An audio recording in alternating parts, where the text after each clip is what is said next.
El gobierno oficializó la declaratoria del estado de emergencia en la provincia de Arequipa por 20 días. Walter Albán ha sido ministro del Interior y creo que nos puede ayudar un poquito a entender este asunto, si es que él encuentra sentido, por supuesto, porque además ha sido un ministro civil, lo cual de alguna manera también nos da otra perspectiva del problema. Walter, ¿cómo te va? Siempre es un gusto conversar contigo, por supuesto, bienvenido. Gracias, Carlos. Muy buenos días y también por la invitación, por supuesto. Adelante. Walter, el Ejecutivo adoptó esta medida ante el aumento de la criminalidad en la provincia de Arequipa. Ahora la policía tendrá el apoyo de las Fuerzas Armadas para controlar el orden interno.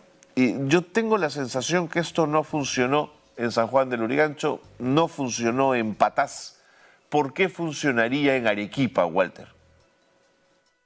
No, creo que habría que agregar a estos fracasos también decisiones que se tomaron anteriormente, por ejemplo, en el Callao, para estar Buen punto. aquí más cerca de Lima, ¿no es cierto?, con estados de emergencia. Pero lo que esto demuestra es que no existe una política o una estrategia que deba o pueda ser implementada por el Estado, y por supuesto que en esto la Policía Nacional tiene un rol importante, pero no es la única institución que tendría que actuar.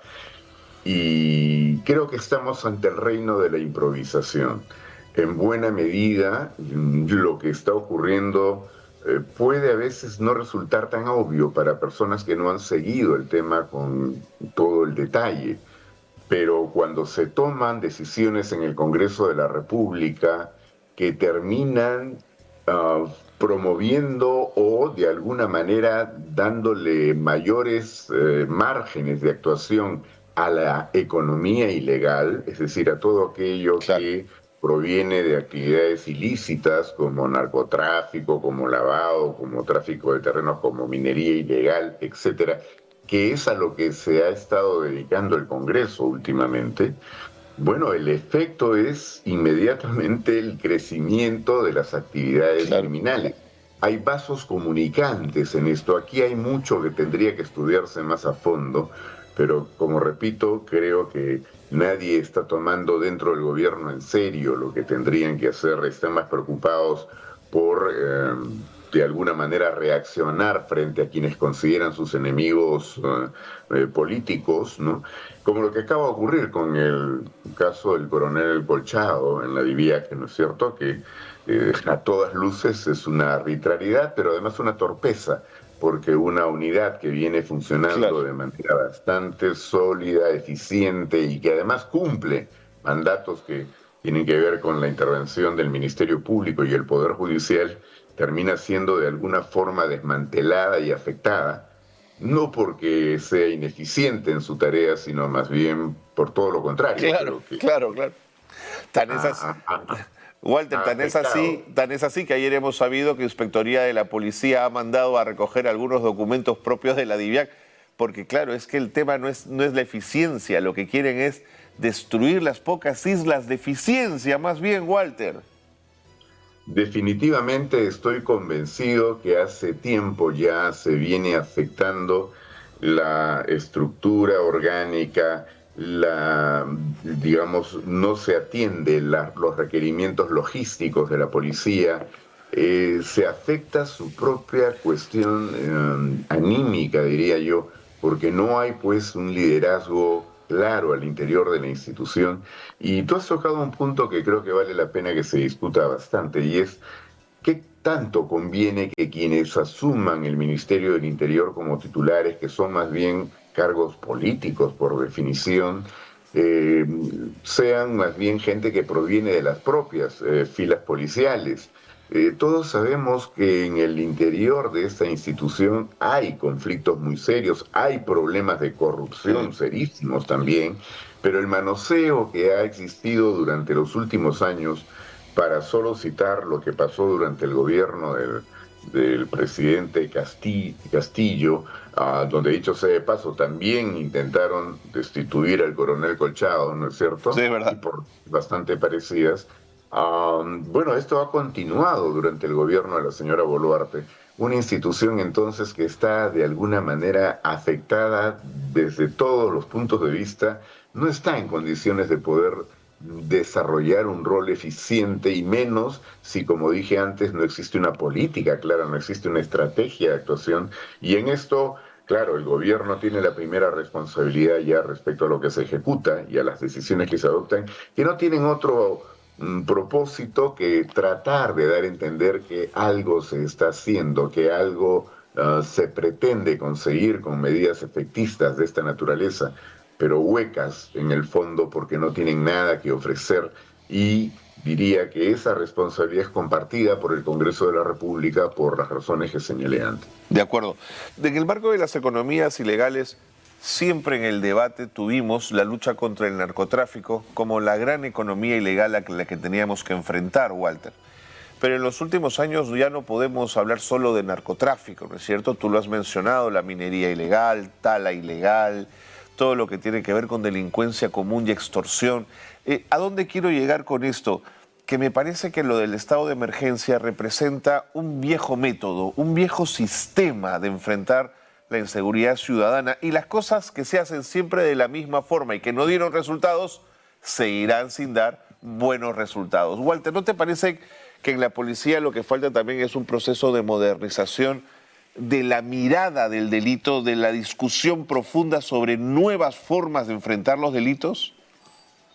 Definitivamente, pero faltan muchas cosas alrededor de esta cuestión que sin duda es central para el problema que queremos enfrentar. Pero como decía antes, la situación logística, la infraestructura de la policía no se atiende desde hace varios años. Es verdad. Escala remunerativa tampoco.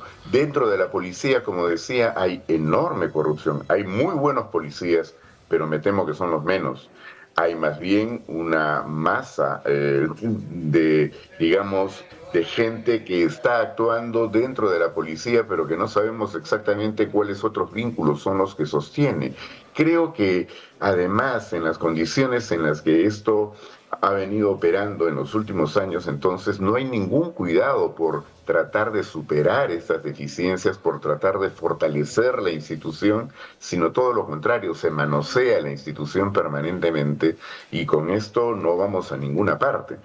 Pero claro, si se trata de decir que la criminalidad aumenta y no hay nada que ofrecer, entonces sale este discurso, ¿no es cierto?, como suele ocurrir en el Congreso del aumento de penas. Claro, que no sirve para nada tampoco. Porque no sirve absolutamente para nada.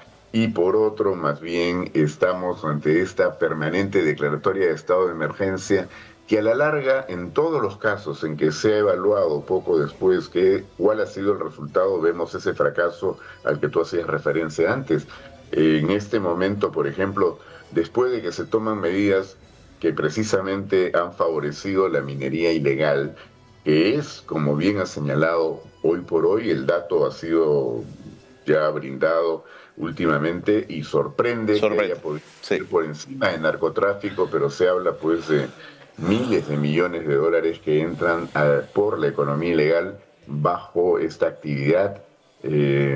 Entonces, creo que lo que ha ocurrido, por ejemplo, en Patás y lo que viene ocurriendo, porque no es solo un hecho. No es solo Patás, así es.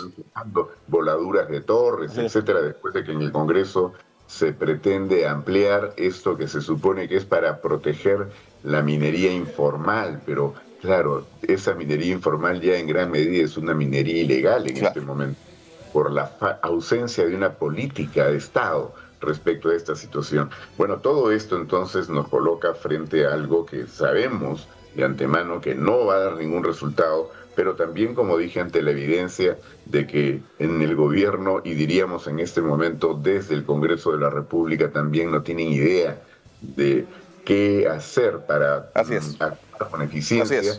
Pero lo que es peor, se toman medidas que más bien contribuyen a que esta criminalidad pueda ir en aumento, ¿no? Así es, Walter, y siempre separando a los buenos policías, que tú y yo estamos convencidos que los hay y que además se la juegan todos los días. Eso que no quede ninguna duda, pero no sé si la pregunta es algo severa, pero ¿y si la policía es parte del problema y no de la solución, Walter?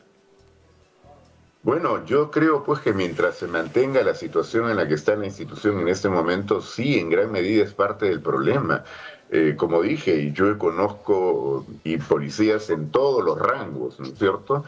De gente que efectivamente tiene la mística, tiene el Así compromiso, es. tiene la voluntad, pero me temo que son los menos porque permanentemente están, sobre todo en los últimos tiempos, nombrando en las comandancias, en el propio ministerio, etcétera, a gente que tiene cuestionamientos y que a la larga sabemos que dentro de la institución también hay, pues, saber quién es quién, también hay la posibilidad de construir liderazgos o todo lo contrario, Sin darle duda. oportunidad a quienes no están actuando correctamente. No tengo las cifras en ya en este momento, pero entiendo que ha vuelto a expandirse, extenderse esta cuestión del 24/24, que significa que en realidad tenemos una policía de medio tiempo. De medio tiempo. Una policía de medio tiempo donde muchos pueden estar vinculados incluso a organizaciones criminales y es pan de cada día que cuando se afectan a estas organizaciones, por lo Sí, general hay sí. policías que están vinculados a ellas. Entonces, todo esto forma parte de una problemática compleja, difícil, que solo puede ser enfrentada si se tiene efectivamente un diagnóstico correcto de lo que viene ocurriendo y de todo lo que se requeriría hacer para revertir esta situación. Pero nada Sí, se está es haciendo verdad. desde hace un buen tiempo en esta dirección, ¿no? Es verdad, Walter, pero además esos buenos policías, cuando tienen que moverse dentro de un sistema que está cooptado por la corrupción, ¿no es cierto? Es muy difícil sobrevivir en ese entorno. El policía que quiere ser honesto a veces no puede serlo en el marco de cosas de las que hemos hablado. Walter, me queda un minuto, no quiero desaprovechar que estamos juntos para conversar sobre tu opinión sobre este 2026 y estos más de 40 candidatos que tendríamos en la primera vuelta. Tú eres un hombre de derecho, has sido decano de la Facultad de Derecho. Walter, ¿cómo hacemos con esto? ¿Cómo enfrentamos un proceso electoral del 2026 en estas condiciones? Yo no sé si lleguemos al 2026, sinceramente. Cada día veo que las cosas se están deteriorando con una velocidad creciente y frente a lo que viene ocurriendo en el país donde prácticamente se ha dejado sin efecto lo que es el equilibrio de poderes, característica esencial de cualquier democracia y donde el Congreso sigue atropellando, ya vemos cómo en este momento van también sobre las autoridades electorales, Sí, ¿no? Forzando interpretaciones y haciendo cosas que en cualquier Estado de Derecho serían imposibles, pero claro, acá estamos ante una alianza autoritaria que viene del Congreso y para la cual el gobierno actúa completamente en función del interés que desde ahí deriva, donde no tenemos mecanismos de control, no contamos con un tribunal constitucional que pueda poner freno a estos excesos. Bueno, yo diría entonces de que estamos cada vez más cerca a la necesidad de que la gente pueda reaccionar, la ciudadanía pueda reaccionar para reclamar que tengamos que recuperar la decencia en la política y no dejar que sigan haciendo lo que en este momento ocurre en el Congreso de la República. Bueno, entre las cosas que ya se decidieron, ¿no es cierto?, ha sido dejar sin efecto la reforma más importante que se había aprobado para evitar precisamente tener que atomizar una elección general, ¿no?, con la participación de 30 o más partidos políticos. Y eran las famosas las PASO, o sea, primarias, las claro, elecciones primarias claro. obligatorias y simultáneas. Bueno, esto todavía probablemente no todos lo entienden perfectamente porque esto ni siquiera ha llegado a ser discutido o difundido para ver o evaluar en qué medida convenía o no dar ese paso. Pero yo quiero recordar que esta modificación, repito, la más importante que se había hecho en la política peruana, no se puso en vigencia en ningún momento porque, primero, sobre pretexto de que estábamos en pandemia, las organizaciones que hoy día son responsables de lo que ocurre en el Congreso son las mismas que han echado abajo esta Así opción, es, que iba así a es. permitir a la ciudadanía que no todas las organizaciones políticas pudieran participar en las elecciones generales finalmente, porque iba a haber un paso previo que permitía al ciudadano decir cuáles deberían pasar y cuáles no. Ahora, de todas maneras, sin embargo, creo que lo que tenemos que tener muy claro es por lo menos que quienes hoy día están en el Congreso, porque prácticamente no se salva ninguna organización, hay muy pocos congresistas contados, creo, con los dedos de la mano. Que no regresen, ¿no, Walter?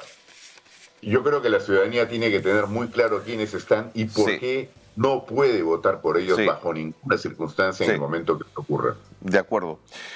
Walter, me tengo que ir, pero quiero proponerte que te vengas a Nativa en cualquier momento a conversar. Siempre nos gusta escuchar tu opinión. Tienes una mirada que nos es muy útil para sumar en la discusión y en la agenda. Te mando un gran abrazo. Gracias, Walter. Igualmente, muchas gracias.